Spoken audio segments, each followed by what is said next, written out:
some food frying, but that's Love it. I love those are claps. Oh my gosh! Welcome to the show. God bless you. I was raised on some Patrice Rushen. it. My favorite, of course, is "Forget Me Nots," and when I Google you, it says jazz artist. So Mm. I thought I knew a lot about you, but we're going to learn more about you during this interview. So Yeah. tell us, because I did read, of course, and at 3 years old, you were doing what at 3 years old? So I was in this nursery school program because both my parents worked, and 6 years difference between my younger sister and I. So I was in nursery school for a little while they were at their job, and the teacher there was very musical and noticed that during the day, whenever we did any kind of activity that required music or song and singing and dancing or anything like that, that I would really perk up. So she told my parents about a program that was designed for small children to be able to take part in this class that was actually for graduate students who were studying music education in college. Oh wow. Okay. And they were supposed to, in this class, observe young children who seemed to have a certain aptitude for music and just watch and develop certain ideas and theories about what they were learning. Were they all hearing the same thing? Could they be taught?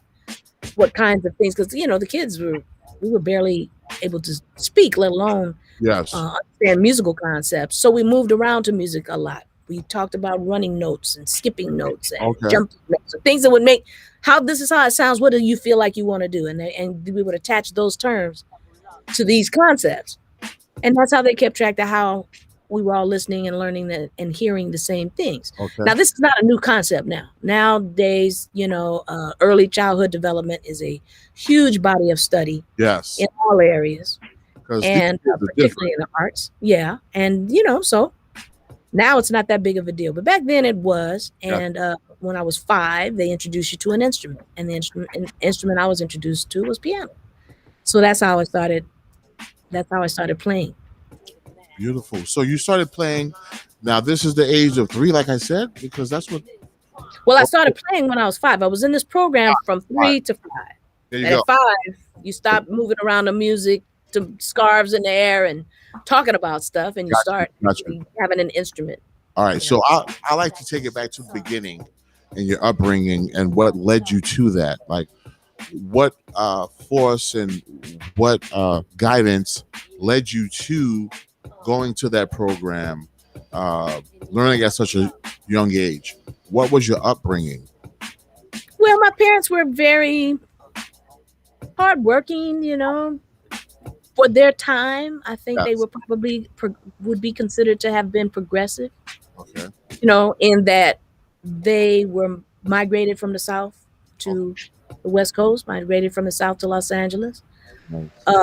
Were in their families, educated, and felt that offering should be something that they should always strive to give to their kids through exposure. They weren't rich or anything like that. It was just a matter of knowing the possibilities of what could happen with someone when you expose them to stuff. And so that's a beautiful thing, and I'm glad you said that. Exposure.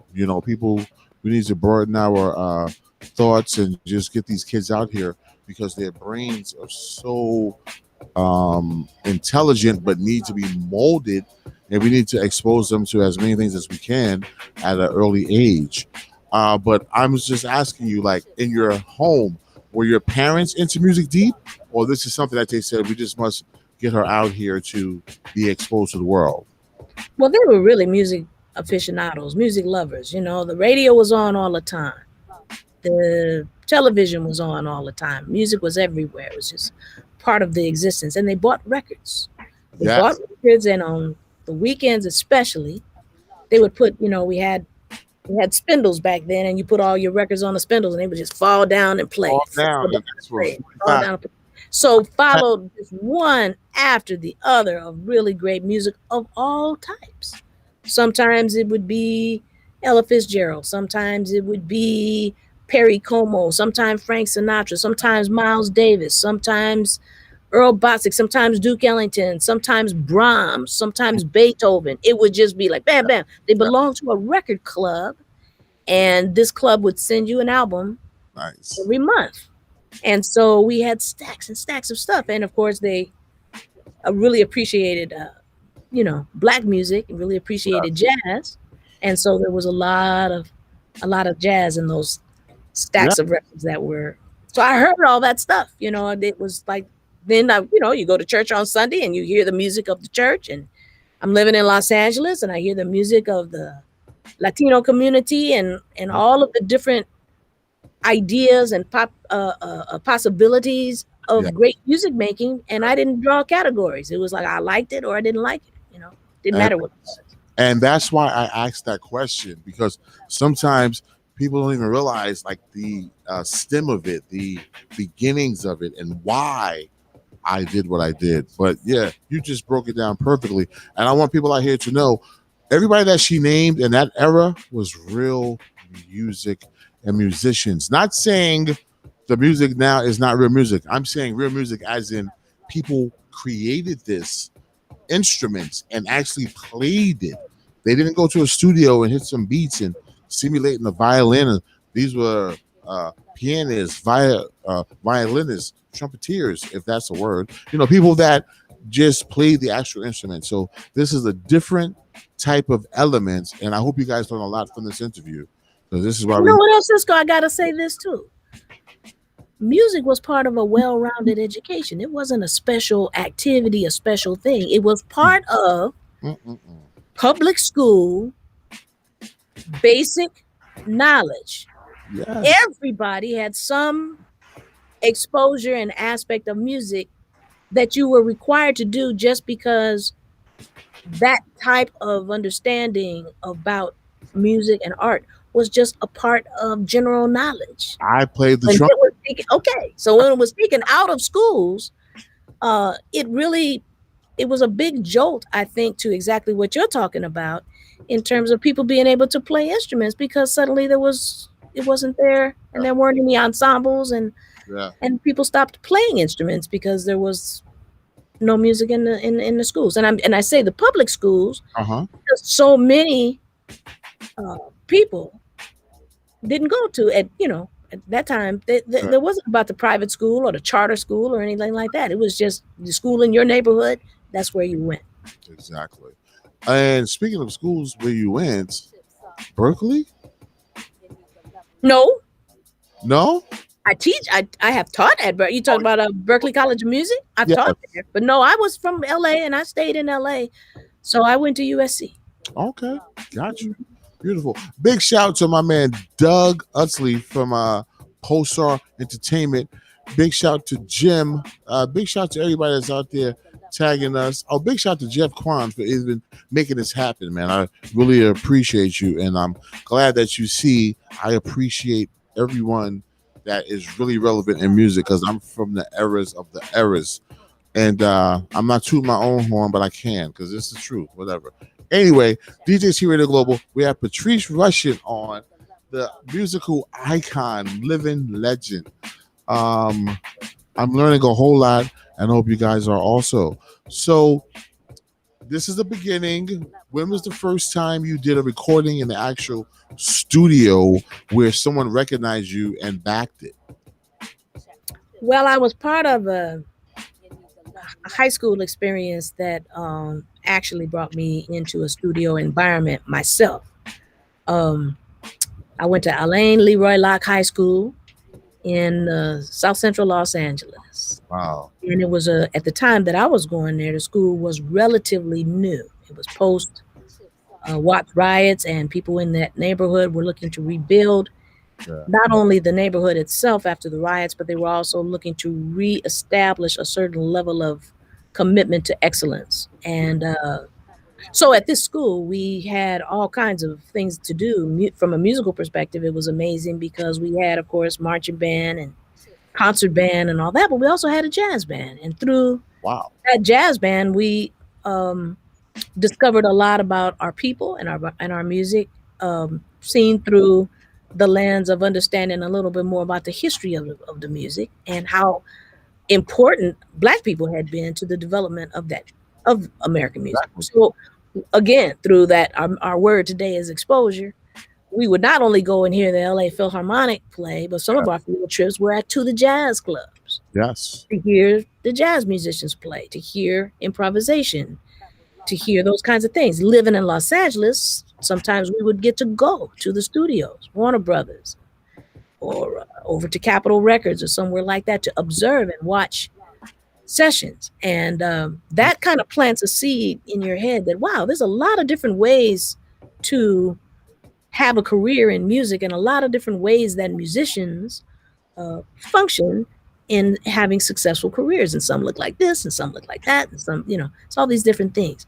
So to your point and to your question, one of the things that this particular jazz band used to do a lot was to play jazz band competitions, high school battle of the bands type competitions. That would be And at these competitions, many times the adjudicators, the judges, were people like Quincy Jones, Oliver Nelson, unbelievable. Just Vince sit. Golson, these kinds of people, because they would come and they would see the young kids, be encouraging to the kids, judge them, give them comments. And I played one where it was sponsored by the Monterey Jazz Festival, which is a huge jazz festival in California, Monterey, California. We played one and the band didn't win, but I also entered the combo division and the combo did win. And the prize was to be able to appear on the big stage at the jazz festival. So my sextet played at the jazz festival, and that's when people heard me, and that's when people started talking about record deals and stuff. I'm like, oh, I'm getting ready to go to college. I'm not ready for all of that. Nah. And I really shied away. I really shied away from it. So at the jazz festival, what did you do? You were playing the piano? Yeah. Wow. Mm-hmm. Unbelievable. And the music that we played was, some original music and some standards. Got you. Because my core audience is that like R&B audience. So I'm glad that we're speaking about this part of it, because they're like, wow.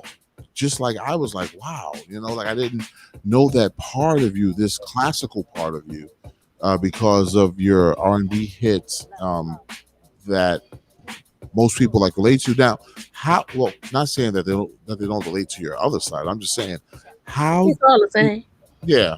As far as I'm concerned, because you don't have one without what you come into the understanding that one doesn't really exist without an awareness of the other. You don't have to do the other one, but they exist because they're branches of the same tree. The whole, popular music side, the contemporary palette has a lot of different kinds of music, and at the center of that has been Black music. Got you. So all of the things that we hear, today, you can trace back the lineage of that music and actually hear some of the very same ideas in terms of, now we do it differently.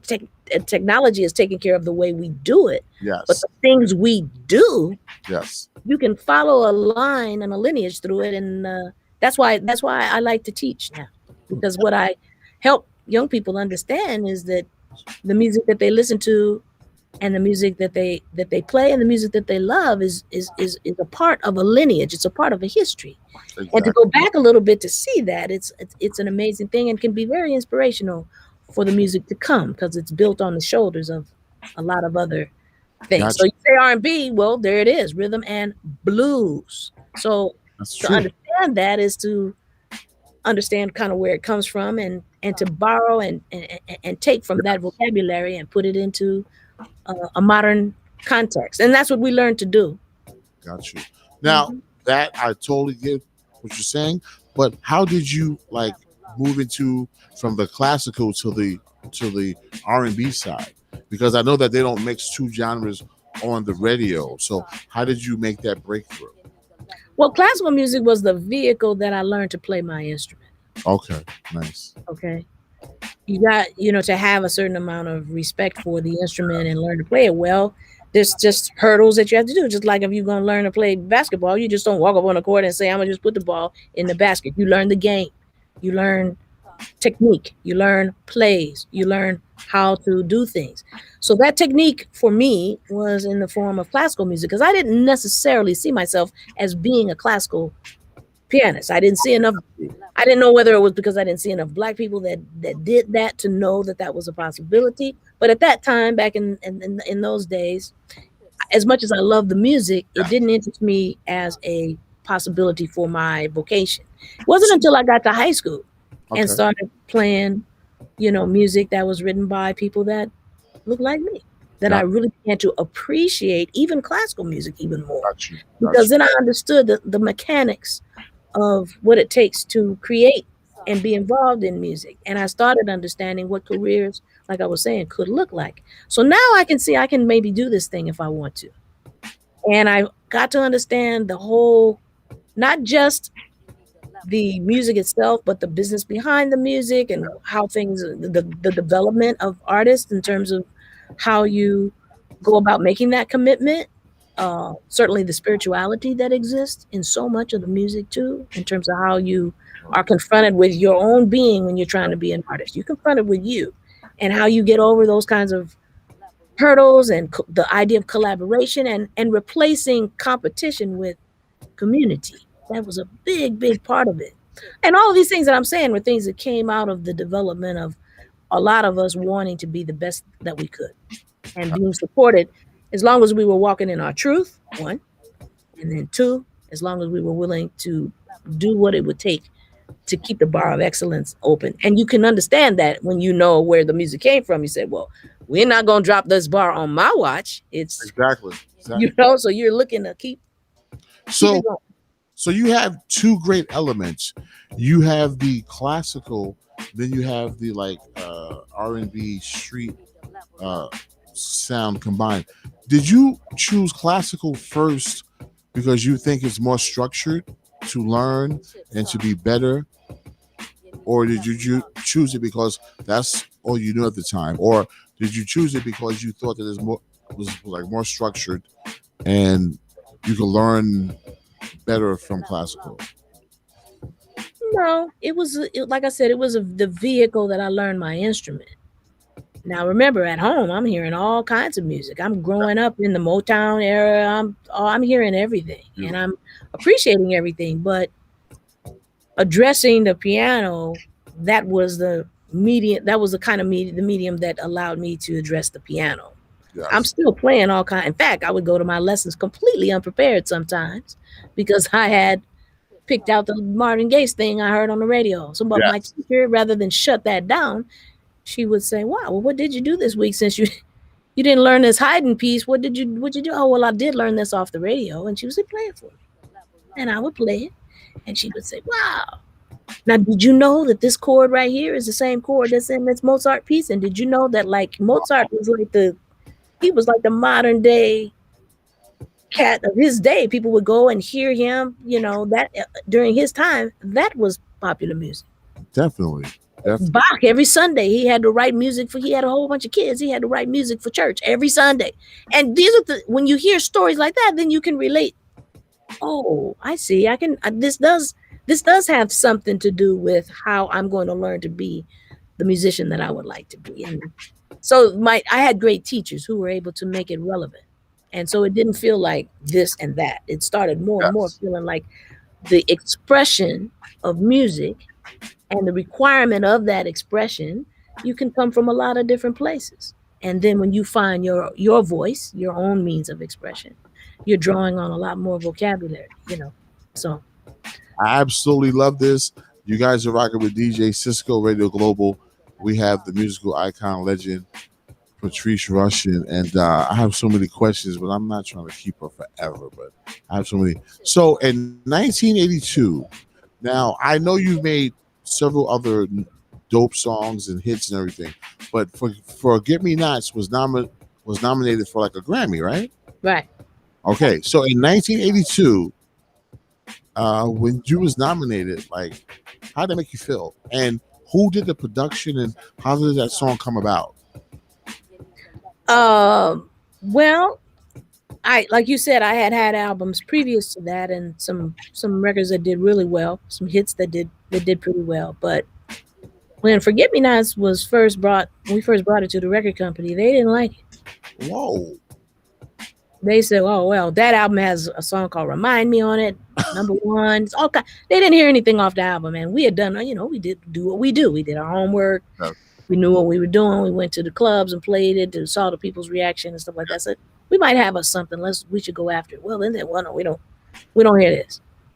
So okay, but that was back in the day where they would still they would put the record out. They wouldn't promote it or support it necessarily, but they would still put it out. They didn't stop you from, putting it out. Oh, that's a good thing. I didn't know that. So yeah, because the black artists would be paying for the paper clips and the trips and this and that through their records selling just enough, but they didn't have to necessarily promote them in the same way that they might do our white counterparts who were having videos and spending a lot of money with touring and things like that. It was a different situation and a different time.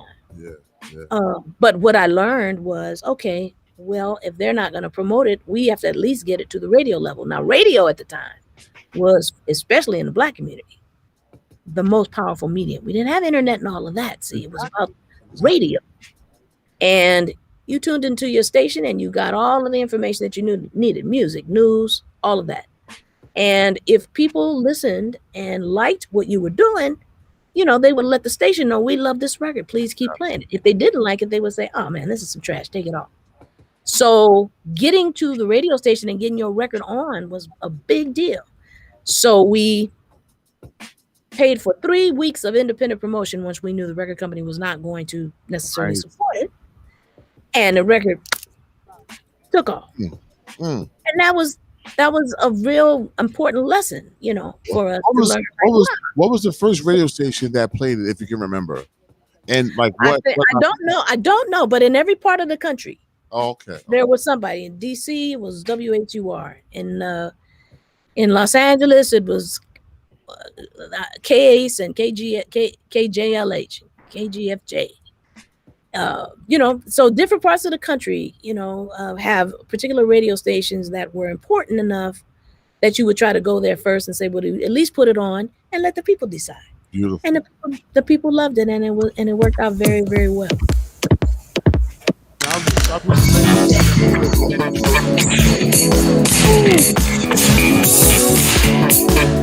Okay, we got Double B going because the volume is loud, but that is Forget Me Nots, one of her many hits, and this is Patrice Rushen right here on DJC Radio Global, and I'm blown away because you guys that have been rocking with me for like years now know that when I really am a fan of someone, I'm all giddy and crazy, but I'm going to control myself, all right?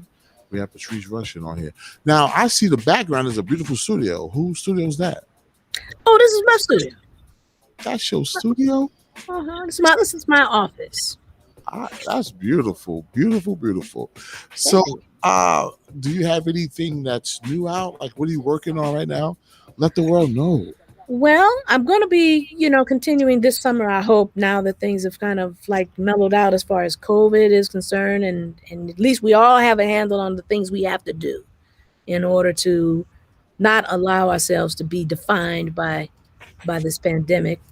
I'm a professor, college professor, and I run a department. So we just ended the semester.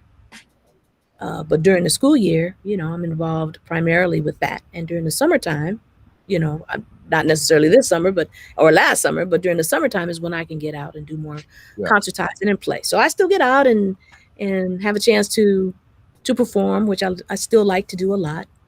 And this summer I'll have a chance to now, I think, take some time off and relax and maybe write, things like that. So we'll see. But I'm working a lot. I work a lot. Different people call me to do things. Even in the pandemic, we find ways to. Creative people find ways to continue to be creative. So a lot of my friends call and say, listen, I'm going to send you a track or send you some stems or something like that. And could you put a solo on this? Could you sing on that? And having a studio at home makes that nice, to be able to. A studio like that studio is beautiful. Wow. Oh, Listen, so you just mentioned stems. So you know how to work the software and everything. Well, you got a studio like that, so Yeah, like I said, we all have learned a lot about how to make things work. I mean, I love recording, yeah, so I record. I don't know, I'm on maybe 1,000 albums. I don't know, but the idea of being in the studio is kind of that beautiful combination of having to be very precise at any one moment and still be open to the spontaneity that happens when you're working with other people. But you got to get things done. You can't just hang out because it's cost money. So when got you. back in the day, we would have an organized plan of this is what we're going to try to accomplish today. This is how many tunes we're going to cut today. And the idea was that you would work with people who you enjoyed playing together and you could get to it. So I Uh-huh. still like that. So I was kind of one of those people that didn't mind learning about the process, a little bit more about the art of recording. So yeah, back, Got you. we were recording to tape back then, and now everything is digital, and that means that new learning curve and new things to learn how to do things in different ways. But so much of it allows for us to be able to do so much more.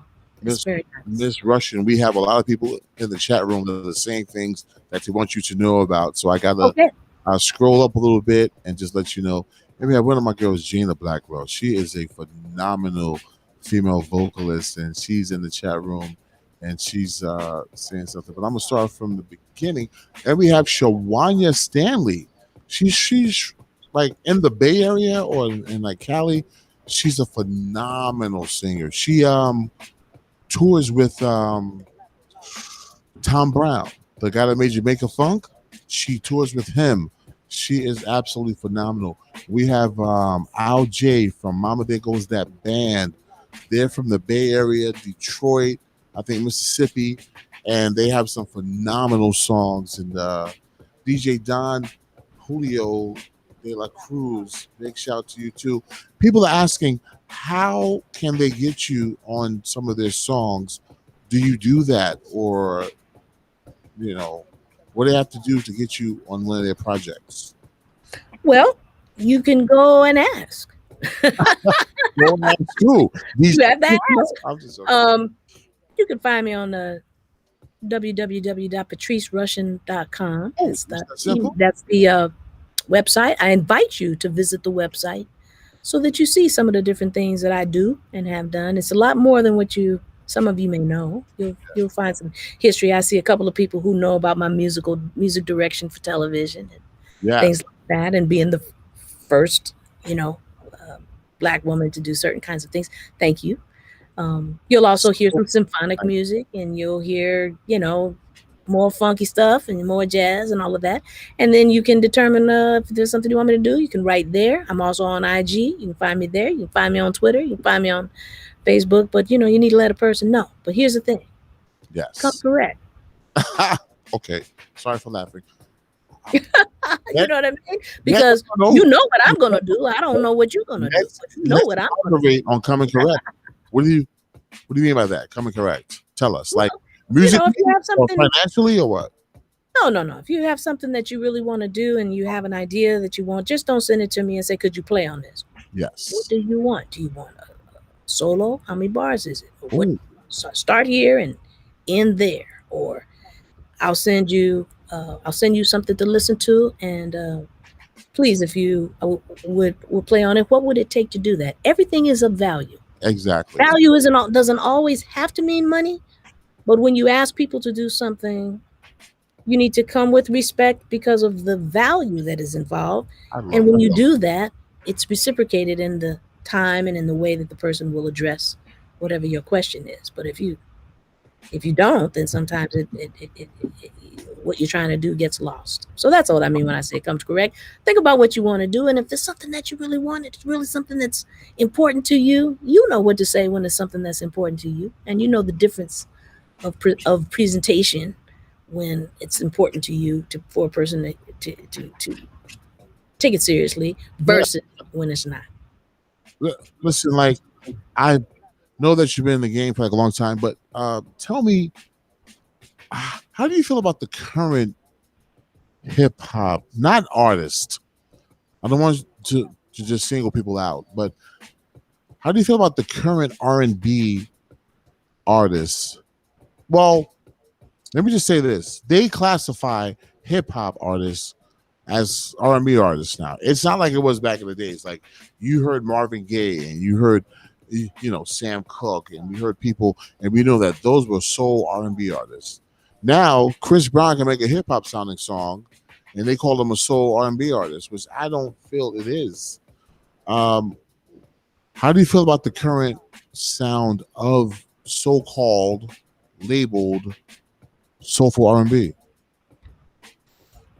Well, you ask 10 people, you're going to get 10 different answers, but there's always been some kind of code name for music that came from black people. Okay, a code name? Yeah, it's always been a code. It's always been some kind of code.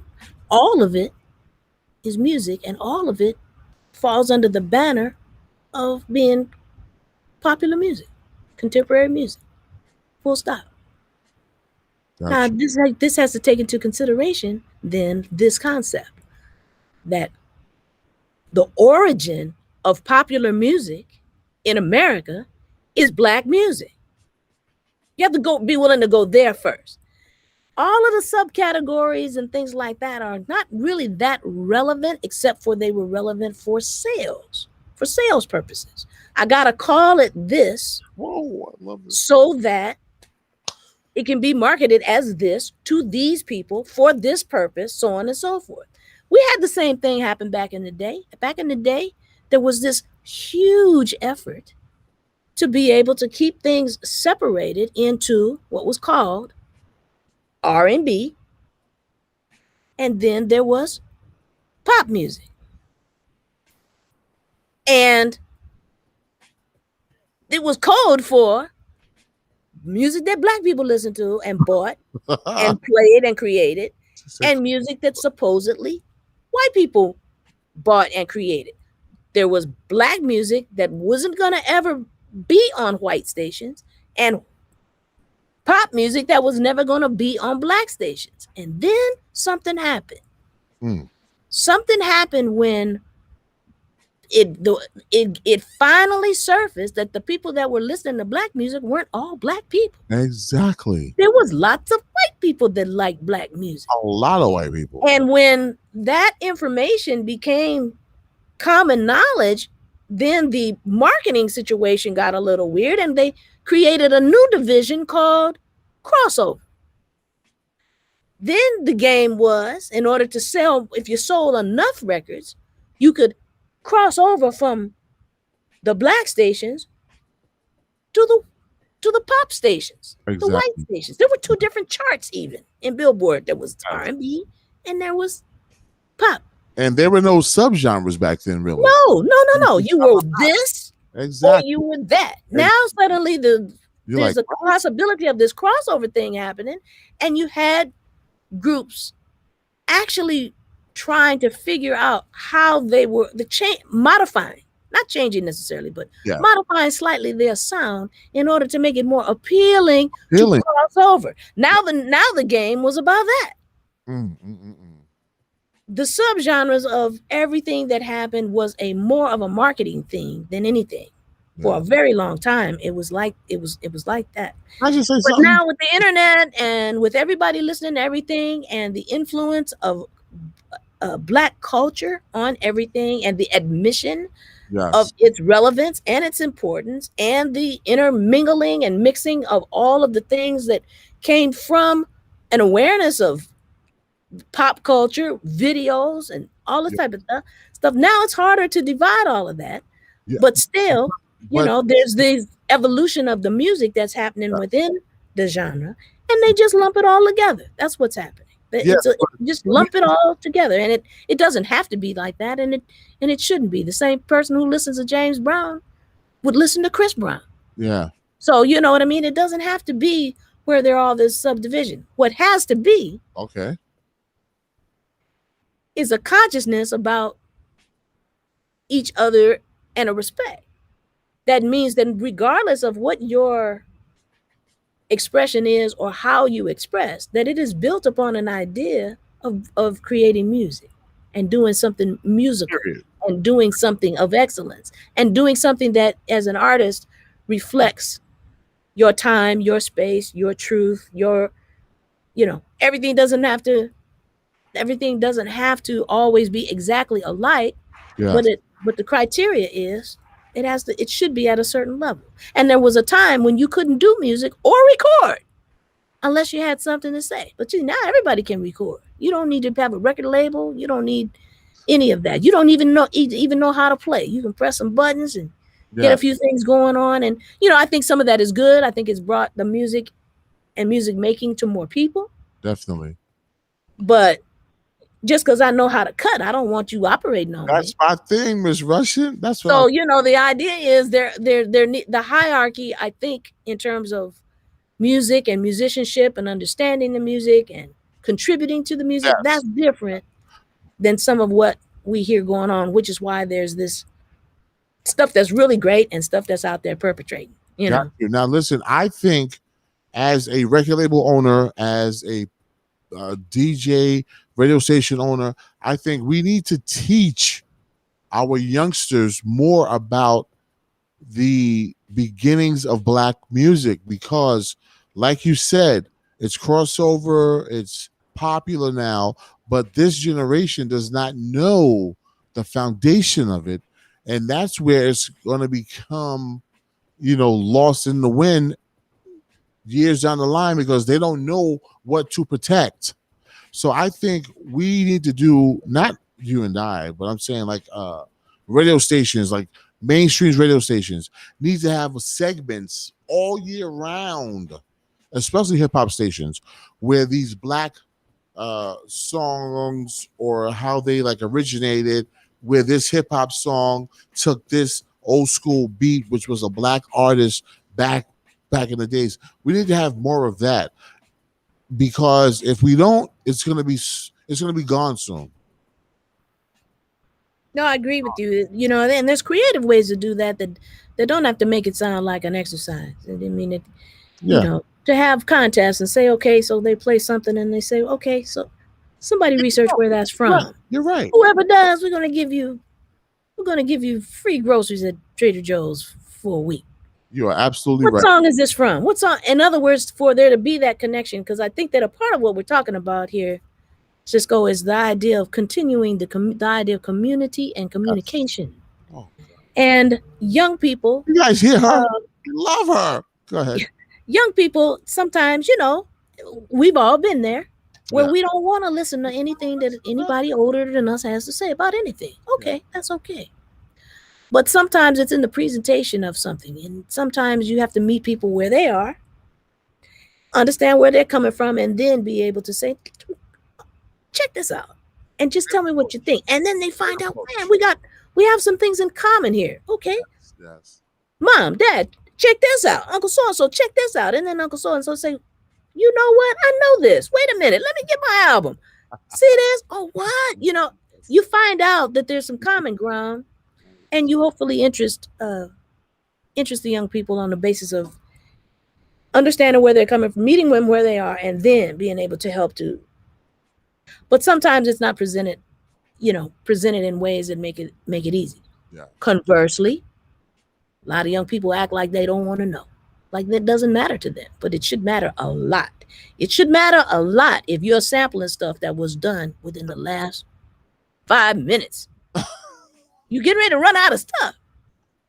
And it has to do with the fact that the creating of the music, the idea of pushing things forward, of trying things, is still dependent on a certain amount of skill to be able to do that. We're abundant with creativity. That ain't the issue.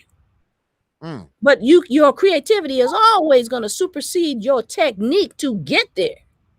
And when you hit the wall because you don't have the chops to do it or don't know how to converse to people who do what you're looking for or what you want, you begin to settle.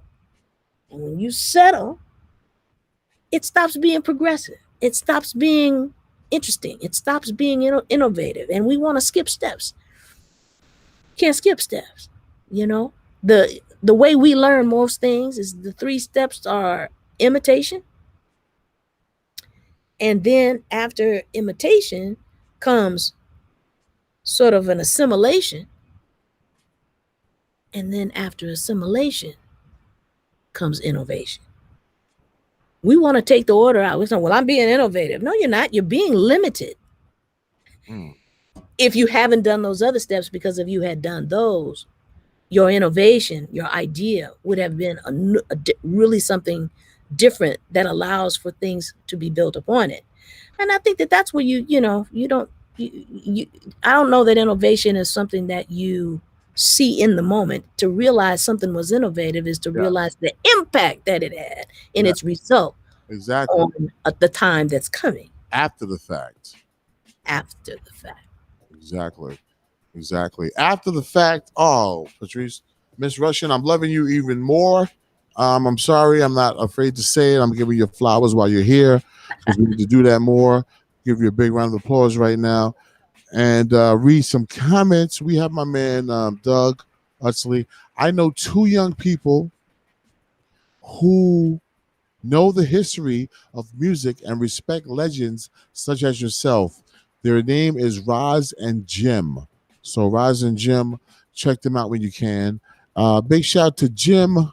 You're a star. He says yes. Big shout to Doug once again.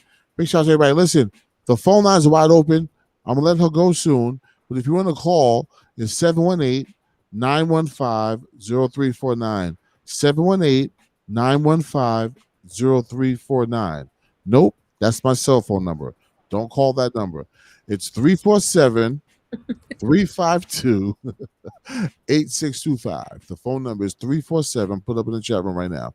347-352 8625. 347-352 8625. Big shout out to Jeff Kwan and BTP Media for making this happen. And this is DJC Radio Global. We are paying homage to everybody in this music game. You know, we support independent artists 24/7, 365. We have a radio station that plays all day, every day. It's not a podcast. You can tune in to www.djciscoradioshow.com. And why not? We have Jana Blackwell. Let me get her in real quick. Hold on. Jana, can you hear me? Jana, call back because you are somebody that need to be heard. Jana, call back 347-352-8625. So Miss Rushen, you're born where? In the South or the West Coast? West Coast, Los Angeles. Okay, got you. And how do you think your musical influences would have been different if you were born anywhere else in this nation? That's a good question. I don't think my influences in terms of the music would have necessarily been different, but I would say my awareness of what kind of musical career I wanted to have would have been probably different. I'm from Los Angeles, and Los Angeles is the home of, all of the motion picture studios and a lot of television studios and things of that nature. And I really liked the idea of working in television and working in film. I'm sorry. So I was thinking, man, I think that's what I want to do. I think I want to be a composer for film and TV. That's what I want to do. Okay. If I had grown up on the East Coast, I don't know that I would have necessarily thought about it like that as a destination point for my work. So the to be a good player was to give me a platform and access to the studio so that I could observe composers in terms of what do they do when they're writing for film and television and study and to be able to study. All right. So Ms. Rushen, we have a caller on the line and his name is Doug. Doug, welcome to the show. Hello. How you doing, brother? How you doing, Cisco? How you doing, Miss Rushen? Doing great. So do you have a question for Miss Rushen? I don't really have a question. I'm just calling in because I'm a big fan. And I just want to thank her for her contribution her music, what she's done, on track of my youth. Wow. You know? Her Wow. music was the soundtrack of my youth. I had to tag all my Cisco, you know, I'm a big supporter. I've been a big supporter of your Yes. show. But this right here, I had to tag all of my people Yes. and let my people know Thank that you she so was much. on. I want to thank you so much. Yes, I'm listening. So, Okay, Doug, so you don't have a question. You just want to give Miss Patrice Rushen her Yeah. flowers while she's here, and we thank you so much. Okay. Yes, indeed. All Thank right. you. Thank you for the support. All right, brother. All right. All right. Do we have another caller, Jana Blackwell? Yes, Are you okay? I'm okay. I just Miss Patrice, I just want to share something with you. The reason why I got into music, my mom, like your mom, you were saying how your family had all this music at home and these records on the spindle.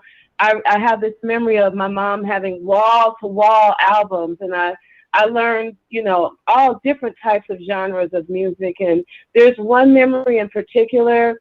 It is that Forget Me Not album. You have autographed it for her. And I used to sit and listen to that album continuously. And I just want to say thank you. Thank you for sharing your gift with us, because you have inspired artists such as myself to get into the music game. And I'm crying because I love you so much. I'm one of your biggest fans.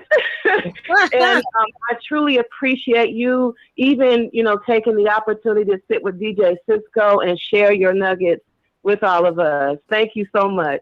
Thank you so much for your call. I really appreciate it, and continued success. Oh, God. Wow. Listen, her name is Jana Blackwell. She's one of the most talented artists that I play up here. I've been playing her for years. And I'm just like her when it comes to music. Music was a great part of my life. It got me through good and bad times. So when I hear certain songs that take me back to certain places, I start crying. It's the weirdest thing. So I can feel you, Jana Blackwell. Thank you for calling in. Yes, 347-352-8625. We have the one, the only Patrice Rushen. So what do you have going on currently, Miss Rushen? Well, like I said, school is out now, so I'm going to take a little time to just kind of rest and regroup. This year was pretty hard for all of you all who might still be in school. We had some amazing challenges to our methods of teaching, but we got it done, and we did what we needed to do. And in my program in particular, music is not necessarily the easiest thing to teach online. There's certain classes, the lecture classes, that work pretty well. But, when you're trying to teach somebody the piano lesson or something like that, you can't reach in and move their hand, or anything like that. And so, it becomes a little challenging for everybody. But we figured out ways to be able to make sure that the students made progress. And like I said, I'm the proud chair of the popular there's a lot of responsibility that goes with that to make sure that we keep people motivated to just keep on keeping on, so now I'm tired, so I'll have a few days to kind of regroup and everything, and then I'll start working on some music myself, hopefully. And I'm also looking forward to continuing to offer information and coaching and collaboration with different people, because a lot of people did that for me. They shared information, and I think being able to share that information and pass it on is really important. So as I learn, so I teach, and as I teach, I also learn. I interviewed another great, Melba Moore, and you and her have the same philosophy. Like you guys are out to help others when it comes to this music game, like to pass it on. That doesn't go on a lot now, and I hope it doesn't, like, in the future, damage everything. But is there anything that we didn't cover that you want to talk about? Well, we talk a lot about the fans also are able to talk about all of the different kinds of ways in which they offer their respect to me. Let me just turn that around and say I offer that same kind of respect to you. I hope that one of the things as fans of music, as fans of art, that if it means something, and I think that it does, I sincerely believe you, that it's more than entertainment for us. It's the way we communicate, it's the way in which we offer uh, aspects of our culture to the world. It's the way in which we are allowed to see other things and take in bigger and larger horizons. It's a platform. Uh, Art is a platform to be able to do a lot of things, not only to offer and resonate with what's going on in the world and put that out there, but also the possibilities of what it could be like. Yes. What it could be like. That's the artist's responsibility too, because as creatives, we can imagine. We don't have to see it right in front of us. We can imagine. We can feel. So I would urge all of you who enjoy the music, enjoy the kinds of information settings that allow for thought, like what's happening right now with this particular show with DJ Cisco and others like it, to be very discriminating now and to be discerning. Don't waste your time on stuff that doesn't matter. Look at things and be able to once again be able to recognize good, better, best, and things that don't fall within the bars of that.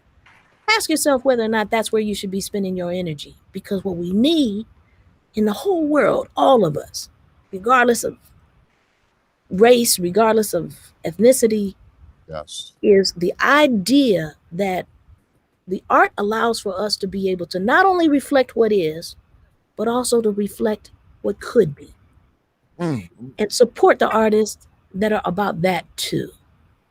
Support the ones that are out having fun, that are doing their thing, but at some point also make sure that you have that balance of supporting that which is about recognizing that the music that you're about right now, will it be around 20 years from now with somebody else having this conversation with the CJ Disco DJ Cisco of 20 years from now, or will it fall flat because it doesn't meet the bar of cultural credibility?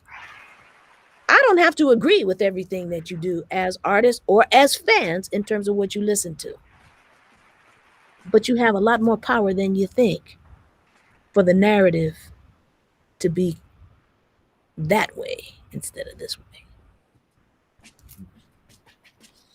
Definitely true. And I couldn't have even thought of a better show in my entire lifetime.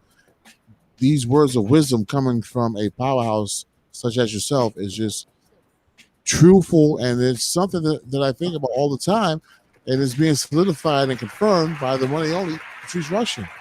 We must take pride in what we do and continue to do this as a culture and an art form, not just a way to make money. Thank you so much, Ms. Rushen, for being on the show. It's been my pleasure. Is there anything that we didn't cover that you want to talk about? That was it. Exactly. Now we've covered it all. Exactly. Thank you so much. Rocking with DJC Radio Global, the #1 indie art support network in the world. And as you see, we have some powerhouse on the show. And we had tonight Patrice Rushen. Thank you so much. God bless. I'll talk to you soon, okay? Thank you. You all be good. Take care. All right, peace. Oh my gosh. Guys, I love this. Big shout out to my man Doug. Big shout out to K-Swiss in the house. K-Swiss, you're relentless. And I love you. This is crazy. Big shout out to Mama There Goes That Band. Big shout to Jim Urea Star. Hope I said the middle name properly. And I'm going to play Forget Me Nots, people. I'm going to end the show with Forget Me Nots official video. As you guys heard, she is more than Forget Me Nots. She is more than those hits that we heard with the R&B stuff. She's a professor. She is a pianist. She's a person that plays instruments and that live instrumentation. Big shout out to my indie rock show. I'm gonna keep it real with you guys. My indie rock show every Monday.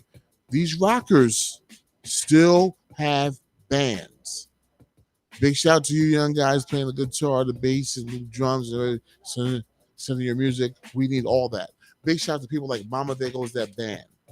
They are musicians and they knew how to transform over to that studio, but they can play. Big shout to Mark Drummond. He's in the band that pays homage to Amy Winehouse, and he tours all over California, and he's on DJC Radio Global Records label. We want to just thank you guys for everything, and if you want to call in last minute, 347-352-8625, 347-352-8625, because I have some announcements about this radio station, which is a podcast now, which is also a live interview and video drop and music drop on Roku at DJC-TV. DJC-TV on Roku. If you have Roku, go there right now, put in search DJC-TV. You'll see some great interviews I have. We have our own channel on Roku. We're getting our channel on Fire Stick. The podcast is on Apple Podcasts. It's on Spotify. It's on Anchor. It's on Castbox. Our podcast is there too. Everything I do is DJC Radio Global. So just Google DJC Radio Global.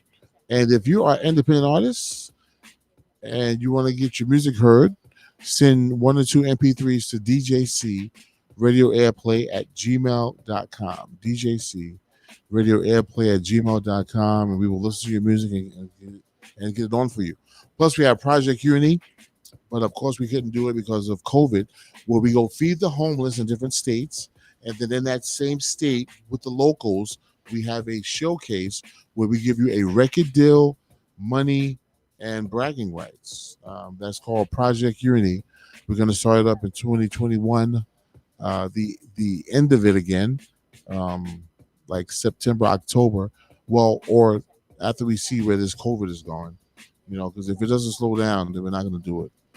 I don't hear nothing about no CDC saying if you got the shot, you can take off your mask. That doesn't make sense to me. Anyway, share this. We just have Patrice Rushen. Phone lines wide open, 347-352-8625. 347-352-8625. The thing I like about her, Patrice Rushen, she dropped some jewels and she was real, like what we need now. She was talking about community. She didn't even base it on her music career and money that she made from it. She was basing it on us uniting as a community once again through the music. And that's not something you hear from people quite often that are in the industry, because they're always about self. So I grew up listening to her. And she's everything I thought she would be. The brand's just getting bigger. Yes. Big shout to Doug. Yes, the brand's getting bigger. And we have Mama There Goes That Band. I'm gonna play this song right now. They are on my record label, but they are a real band. And they have a song out. We came out with We Could Make It first. Now we have a song called Now They Know. Now They Know. Mama There Goes That Band. Right here with your boy DJC Radio Global, which is DJ Cisco. Phone lines wide open, 347-352-8625. Mama There Goes That Band. Now They Know.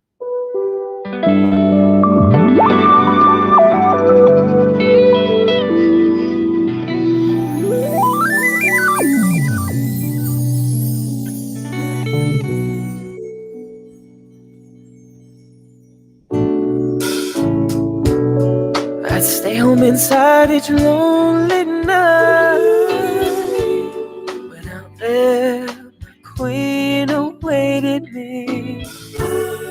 Gotta let her know that I'm coming for her, and through the long, long times all around. Who knew that a boy like me deserved like you? I've been alone, now I know that I wanna get around with you, and around to know that it's so, and what we do so alone. What we have together now they know that it's you with me, and now they know.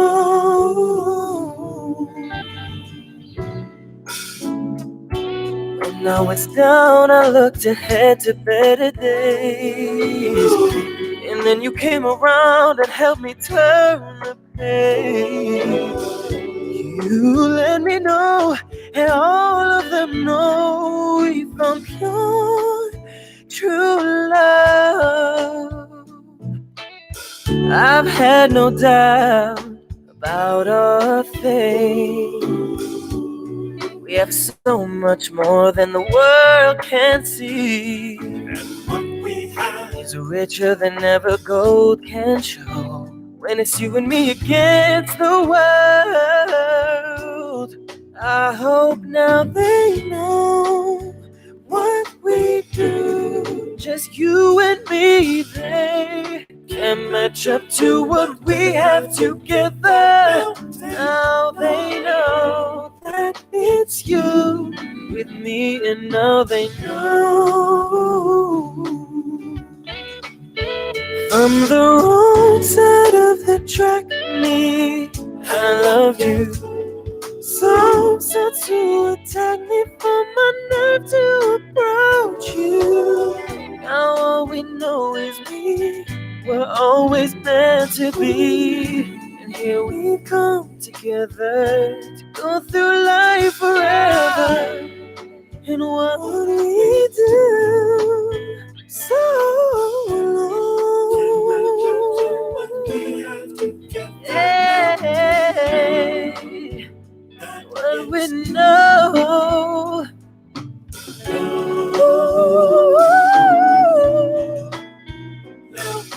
Now they know that it's you.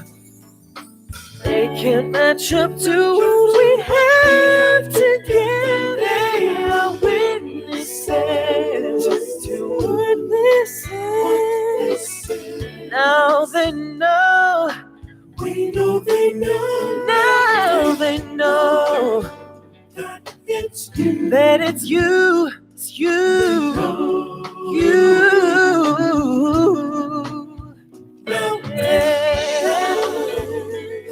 It's you. Now they know. Yep, that right there was the one, the only.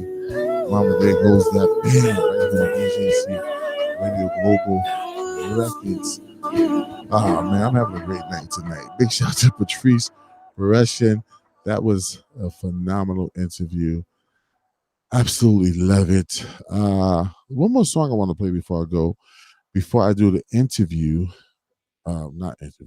before I play the video of Patrice Rushen's Forget Me Not. This is your boy DJ Cisco. We have a new channel called Weed Chronicles. Go to Roku and type in Weed Chronicles. It's your boy DJ Cisco. It's on Roku. And DJC-TV is on Roku. So go there and type in DJC-TV and see some great interviews. This one will be up. It'll be exclusive because she was dropping some jewels. People that are here, share. All right? People, share. This right here is my man, my mellow, Doug Utley from Pulsar Entertainment, and this is a group that he came across. Well, it's a duo. They're a duo, and they call Roz and Jim, and they very freaking talented, very talented, and this is their song that I play all the time in the whip. The time to be alive, because it just gives you a certain energy boost.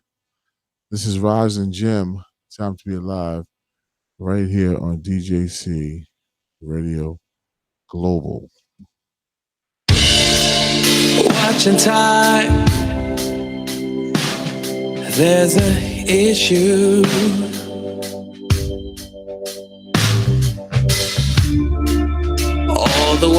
are you missing? 'Cause time is now.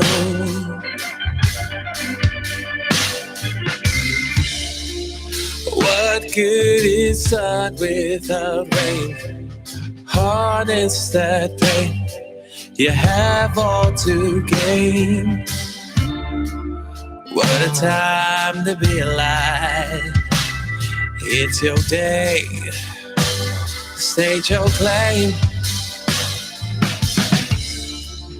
I'll tell you one thing. That's inside. Choose one wise. I won't be far. Let's find your soul. Let's get you home. What a time to be alive. It's your day. State your claim. Hey, hey, hey. It only goes up from here, has been said.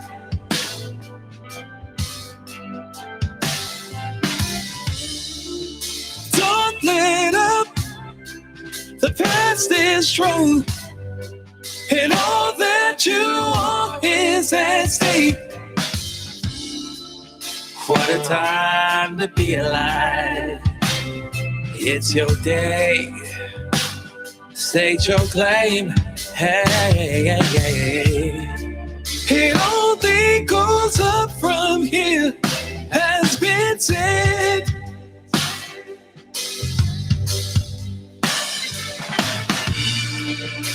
I won't be far. Don't let up. The past is strong. Stay on guard. What a time to be alive. It's your day. State your claim. Hey, hey, hey. Get up and start. Don't let up. Try to sustain. Try and remain.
What a time to be alive.